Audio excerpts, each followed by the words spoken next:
These precious young darlings don't just visit the past. They buy a timeshare, renovate the trauma, and Airbnb it to their followers for sympathy likes. Every scraped knee from childhood is now a full-blown holocaust, every breakup a world-ending catastrophe worthy of group therapy and GoFundMe. They swaddle themselves in victimhood like it's cashmere paraded around so everyone can coo and validate what a brave little warrior they are. Politicians cream their pants over that shit. Nothing greased the campaign trail like a teary-eyed constituent ready to blame someone else for their hangover. Employers? They'll hand you a tissue and a mental health day before docking your pay and replacing you with someone who doesn't cry in stand-up. Even your barstool comrades, the ones who swore eternal loyalty over shots of rotgut, eventually roll their eyes and mutter enough already, while you're still blubbering into your beer 8 months, after she traded you in for a tattooed trust fund prick.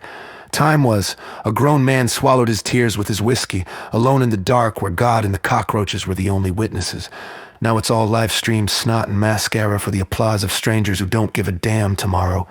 Back then, nobody Uber Eats your sadness away with a side of fries. Those cuddly park rabbits you pose with for Instagram, they were protein if you had a snare and half a brain.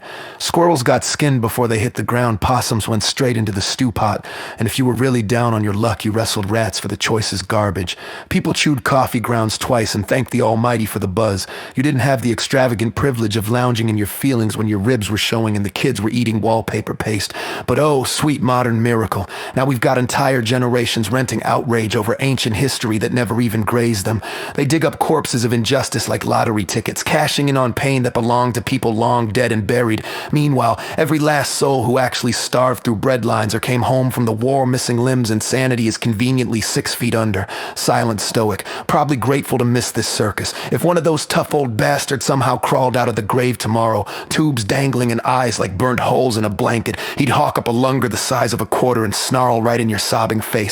Get the fuck over it, princess. Life's a rigged slot machine that eats your coins and laughs. Keep feeding it misery, and you'll die broke and stupid. Move or get mowed down. That's the whole B.